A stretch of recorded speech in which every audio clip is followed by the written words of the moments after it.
Hello दोस्तों, आप सभी का आपके अपने चैनल एजुकेशन अड्डा पर हार्दिक स्वागत है। अगर आप हमारे चैनल पर नए हैं तो इसे सब्सक्राइब करें। आने वाली वीडियो को मिस ना करने के लिए बेल आइकन दबाएं। आज हम डिस्कस करेंगे जुलाई के पेपर 2013 के सोशल स्टडीज़ के। हमने अभी तक 5 वीडियोस बना ली हैं। अगर आपने वो नहीं देखी तो आप प्लेलिस्ट में जाकर देख सकते हैं। Question number first, which of the following is called lungs of the earth? निम्नलिखित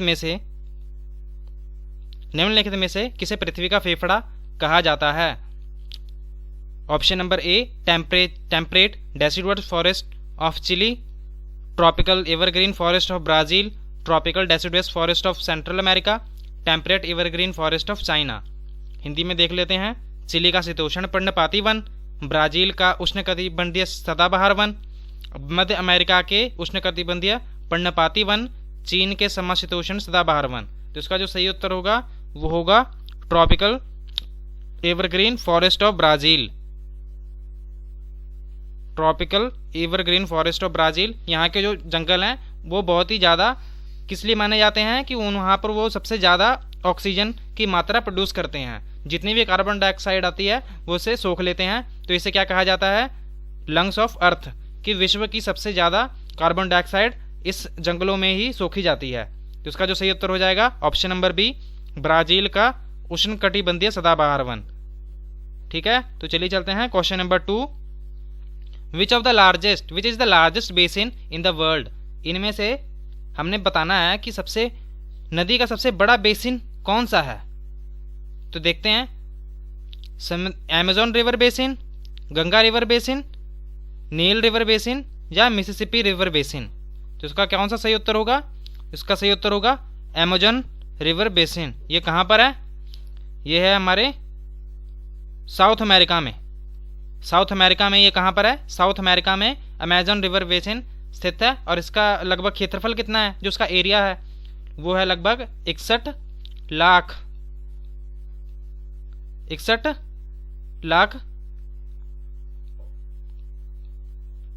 स्क्वायर किलोमीटर। ठीक है, 61 लाख स्क्वायर किलोमीटर इसका एरिया है। और हमारे भारत का एरिया पता है कितना है? वो है 32 lakh square kilometre. 32 lakh square kilometre. ठीक है, और ये बहुत ही ज़्यादा इम्पोर्टेंट है वहाँ की इकोनॉमी के लिए। ठीक है, क्योंकि यहाँ पर फसलें बहुत ज़्यादा बीजी जाती हैं। यहाँ पर जो मिट्टी होती है बहुत ज़्यादा उपजाऊ होती है। तो चलिए चलते हैं क्वेश्चन नंबर 3 पर। मेलोका क्या है? Maloca, what is Maloca? A residence of Malacca, a tribe, a house type या वाइल्ड एनिमल। तो मेलोका क्या है? मलाका निवासी, एक जनजाति, एक घर का प्रकार या एक जंगली जानवर। तो इसका जो सही उत्तर होगा वो होगा अ हाउस टाइप, एक घर का प्रकार। चलिए चलते हैं question number 4, using resources carefully and giving them time to get renewed is called. कि संसाधनों का सावधानीपूर्वक उपयोग करना और उन्हें नवीनीकृत होने के लिए समय देना कहा जाता है। उसे क्या कहा जाएगा? Development management, resource conservation, sustainable development या रिसोर्स मैनेजमेंट। विकास प्रबंधन, संसाधन संरक्षण, सतत विकास या संसाधन प्रबंधन। तो उसका जो सही उत्तर होगा वो होगा रिसोर्स कंजर्वेशन, संसाधन संरक्षण।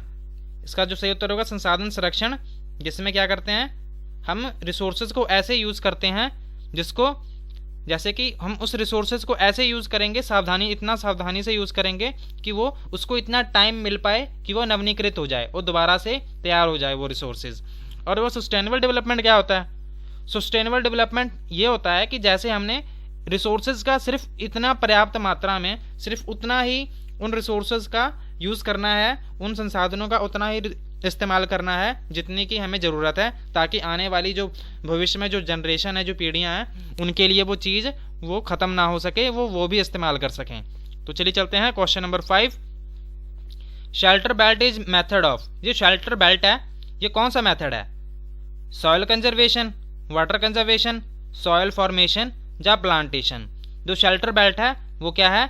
ये सॉइल कंजर्वेशन, मृदा संरक्षण का एक तरीका है। इसमें क्या होता है, हम इसमें पेड़ लगा देते हैं। ठीक है, जिससे पेड़ लगाने से क्या होगा, पेड़ों की लाइन एक रो में लगा देंगे पेड़, कि जिससे वहाँ से जो उपजाऊ मिट्टी है वो एक जगह से दूसरी जगह पर निर्वाहित या सॉइल इरोजन नहीं हो पाएगी। ठीक है, मृदा अपरदन जहाँ पर नहीं होगा उसे हम क्या कहेंगे, सॉइल कंजर्वेशन, उसे शेल्टर बेल्ट मेथड इसे यूज किया जाता है सॉइल कंजर्वेशन के लिए, जन मृदा संरक्षण के लिए। Question number 6, Bhimbetka is in Madhya Pradesh is a, ये क्या है भीमबेटका? भीमबेटका कहाँ पर है मध्य प्रदेश में? सॉरी, ये कौन सी साइट है हमें नहीं ये बताना है। ये तो हमें पता है भीमबेटका मध्य प्रदेश में है, पर ये साइट कौन सी है? Mesolithic site, palaeolithic site, Neolithic site या मेगालिथिक साइट? तो उसका जो सही उत्तर होगा पुरापाषाण। ठीक है,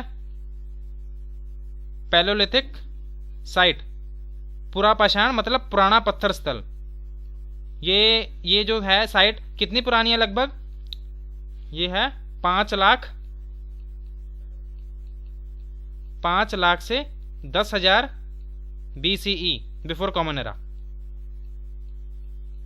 ठीक है, तो चलिए चलते हैं question number 7, which of the 3 gods were specially important in the Rigvedic period? इनमें से वो तीन देवताओं के नाम बताने हैं जो कि ऋग्वेदिक पीरियड में बहुत ही ज्यादा उनकी पूजा की जाती थी। तो देखते हैं, अग्नि इंद्र विष्णु, रुद्र विष्णु इंद्र, अग्नि इंद्र सोम या इंद्र वरुण रुद्र? तो इसका सही उत्तर कौन सा होगा? इसका जो सही उत्तर होगा ऑप्शन नंबर सी, अग्नि इंद्र एंड सोम। आपने ध्यान से सुनना है, ऐसे एग्जाम ही सीटेट में पूछे जाते हैं, ऐसे क्वेश्चन ही सीटेट में पूछे जाते हैं, या किसी और एग्जाम में भी। ये सिर्फ सीटेट के लिए ही नहीं इंपॉर्टेंट है, बाकी एग्जाम से में भी ऐसे क्वेश्चन आते हैं, वो बात अलग है, हमने इसे सीटेट ओरिएंटेड ही बनाया हुआ है। तो चलिए देखते हैं question number 8, Sanskrit is considered to be part of the family of language known as? जो संस्कृत है, संस्कृत को भाषाओं के परिवार का एक हिस्सा माना जाता है। ये जो संस्कृत है इसको कौन सी भाषा का परिवार का हिस्सा माना जाता है? तो देखते हैं, Indo Arabian, Indo Aryan, Indo Greek या इंडो यूरोपियन? इसका सही उत्तर कौन सा होगा? इसका सही उत्तर होगा इंडो यूरोपियन। इंडो यूरोपियन को किसे क्या माना जाता है? Is considered to be a part of family of language. Sanskrit के परिवार का हिस्सा माना जाता है इंडो यूरोपियन को। चलिए चलते हैं question number 9, at which place it was a general practice to lay the dead with head toward north? भी उत्तर की ओर सिर रखकर मृत्यु का किस स्थान पर रखना एक सामान्य प्रथा थी। ये प्रैक्टिस की जाती थी एंशिएंट टाइम में, ये कौन से जगह पर की जाती थी? तो देखते हैं, भीमबेटका, इनाम गांव, बुर्जहोम या मेहरगढ़? ठीक है, तो इसका जो सही उत्तर कौन सा होगा? इसका सही उत्तर होगा इनाम गांव। ये इनाम गांव में ये प्रथा थी, कौन सी प्रथा? जहां पर उत्तर की ओर सिर रखकर मृत्यु को स्थान पर रखना एक सामान्य प्रथा थी। नंबर 11, अकॉर्डिंग टू अर्थशास्त्र during modern period north west was important for? अर्थशास्त्र में जो मॉडर्न पीरियड था उसका जो नॉर्थ वेस्ट पार्ट था वो किस लिए इम्पॉर्टेंट था, किस लिए जाना जाता था? अर्थशास्त्र के अनुसार मौर्य काल के दौरान उत्तर पश्चिम के लिए महत्वपूर्ण था। कौन सी चीज़ थी जो कि उत्तर पश्चिम में बहुत ज़्यादा पाई जाती थी? वो था blanket, cotton, gold and precious stones या सिल्वर एंड कॉपर? तो इसका सही उत्तर कौन सा हो जाएगा? ब्लैंकेट, जो कि कहाँ पाई जाती थी? नॉर्थ वेस्ट पार्ट में। किसके टाइम में? अकॉर्डिंग टू अर्थशास्त्र ड्यूरिंग मॉडर्न पीरियड में। आपने इन सभी बातों का ध्यान रखना है कि मॉडर्न पीरियड में जो नॉर्थ वेस्टर्न पार्ट था वहाँ वो ब्लैंकेट के लिए जाना जाता था। अगर हम बात करें ये सिल्वर एंड कॉपर के लिए या गोल्ड के लिए, इसके लिए कौन सा जो था जगह मानी जाती थी, भी बहुत इंपॉर्टेंट मानी जाती थी, वो थी साउथर्न पार्ट। साउथर्न पार्ट के लिए सिल्वर, कॉपर या गोल्ड वो उसके लिए मानी जाती थी। तो चलिए चलते हैं question number 12, amphora was a? Amphora क्या है? Perforated pot, coin of Italy, red glaze pottery या टॉल डबल हैंडेड जार? छिद्रित बर्तन, इटली का सिक्का, लाल चमकता हुआ बर्तन या डबल हैंडेड जार? तो इसका जो सही उत्तर होगा एम्फोरा क्या था? Tall double handed jar. D पर टिक करिए, क्वेश्चन आंसर इसका डी होगा, लंबा डबल हैंडेड जार था क्या? एम्फोरा। ठीक है, चलिए question number 13, paper was an valued in Roman empire that as it was called? वे जो पेपर था, काली मिर्च हुआ करती थी ना, अंग्रेज बहुत लेकर जाया करते थे जब अंग्रेजों का समय था। ठीक है, तो जो काली मिर्च थी, काली मिर्च रोमन साम्राज्य में उतना मूल्यवान था जिसे इसे क्या कहा जाता था? Black gold, black magic, black charm या ब्लैक स्टोन? इसका सही उत्तर कौन सा होगा? उसका होगा black gold. Black gold paper को कहा जाता था, ठीक है, black gold. Question number 14, Persian wheel, spinning wheel and fire arms were invented during. क्यों ये जो पर्शियन व्हील थी, फारसी पहिया चरखा और आग्नेय शस्त्रों का आविष्कार किया गया था, कौन से समय में किया गया था इन शस्त्रों का आविष्कार? तो इसका जो सही उत्तर होगा वो कौन सा होगा? मॉडर्न पीरियड होगा, प्री हिस्टोरिक पीरियड होगा, एंशियन पीरियड या मिडेवियल पीरियड? तो देखते हैं, आधुनिक काल, पूर्व ऐतिहासिक काल, प्राचीन काल या मध्यकाल? तो इसका सही उत्तर कौन सा होगा? Medieval period is the right answer. मध्यकाल में किसका आविष्कार किया गया था? स्पिनिंग व्हील, पर्शियन व्हील और फायर आर्म्स का आविष्कार किया गया था। Question number 15, a Sanskrit prashasti has been found in praise of which of the following Delhi sultan. इन्होंने पूछा है कि संस्कृत प्रशस्ति थी, हमने, अगर आपने सभी लेक्चर देखे हैं ज्योग्राफी एसएसटी के, तो आपको याद होगा कि हमने डिस्कस किया था, एक क्वेश्चन आया था, उसमें क्या लिखी थी? प्रशस्ति की विशेषता लिखी थी, ठीक है। प्रशस्ति क्या होती है? किसी राजा के तारीफ में लिखी गई बात, बढ़ा चढ़ाकर या फिर उसके बारे में अच्छाइयाँ लिखी हों कि इस राजा ने ऐसे ऐसे शासन किया था, इतने अच्छे तरीके से किया था, या उनके बारे में कुछ भी अच्छा लिखा गया हो। और ये मेनली राजा द्वारा नहीं लिखी जाती थी, उनके दरबार में राजकवि या फिर कोई भी उनके दरबार में जो लेखक हुआ करते थे, इन प्रशस्ति को ये लिखा करते थे, ये राजा की प्रशंसा में लिखी जाती थी, ठीक है। Found in praise of which of the following sultan, तो ये किनके, ऐसे कौन से दिल्ली सुल्तान थे जिनकी संस्कृत में प्रशस्ति मिली है? फिरोज तुगलक, इल्तुतमिश, बलबन या अलाउद्दीन खलजी? तो इसका जो सही उत्तर होगा वो होगा बलबन। बलबन की जो प्रशस्ति थी वो संस्कृत में मिली थी, ठीक है। चलिए चलते हैं question number 16, Hiranyagarbha ritual were performed for the birth of male child. Option number B, when a king won a territory. Option number C, to declare the king as Kshatriya even he was not one by the birth. Hiranyagarbha अनुष्ठान किया जाता था, क्यों किया जाता था? पुरुष बच्चों के जन्म के लिए। जब एक राजा जब राजा एक कोई भी क्षेत्र जीत लेता था तब किया जाता था, या राजा का क्षत्रिय घोषित करना, भले ही वह जन्म से एक ना हो, वे जन्म से वह क्षत्रिय ना हो, हिरण का शिकार करने से पहले, ठीक है। तो अगर किसी ने यह पढ़ा नहीं होगा, है ना, तो उसको वो क्या सोचेगा कि शायद इसका आंसर डी हो सकता है कि हिरण की बात की गई है और यहाँ पर भी हिरण है। तो पर इसका जो सही उत्तर होगा कौन सा होगा? राजा का क्षत्रिय घोषित करना। To declare the king as a Kshatriya even he was not by birth, ये उसको कहते थे कि जैसे कि अगर उन्होंने करना होता था क्षत्रिय जब वो क्षत्रिय नहीं हुआ करते थे तो वो अपने आप को एक यज्ञ करवाया करते थे विशेष प्रकार का, ठीक है, एक रिचुअल परफॉर्म किया करते थे, अनुष्ठान परफॉर्म किया करते थे, जिसमें वह खुद को घोषित कर देते थे क्षत्रिय कि हाँ हम क्षत्रिय हैं। अगर उनका जन्म क्षत्रिय परिवार में ना हुआ हो फिर भी वो कह देते थे कि हम क्षत्रिय हैं, ये अनुष्ठान करने के बाद कहते थे वो।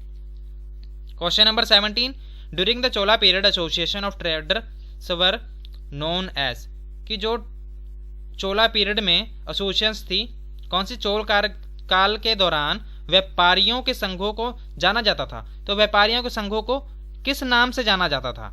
ठीक है, देखते हैं, इसमें सभा, ग्राम, श्रेणीज या नगरम। तो इसका जो सही उत्तर होगा कौन सा होगा? नगरम।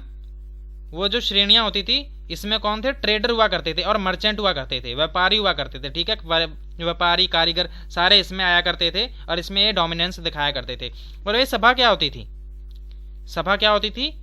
ये सभा होती थी जिसमें सिर्फ ब्राह्मण पार्ट लिया करते थे, इसमें ब्राह्मण अपना डोमिनेंस दिखाया करते थे। और एक और होती थी उर, उसमें सिर्फ कॉमन पीपल भाग लिया करते थे, उसमें सभी कॉमन पीपल हुआ करते थे, आम लोग हुआ करते थे। तो चलिए चलते हैं question number 18, Nath literature is associated with, जो नाथ लिटरेचर था, नाथ साहित्य था, वो किससे जुड़ा हुआ था? मैथिली, बंगाली, असमी या ओडिया? तो इसका जो सही उत्तर होगा बंगाली। जो नाथ लिटरेचर था वो किससे संबंधित था? बंगाली से।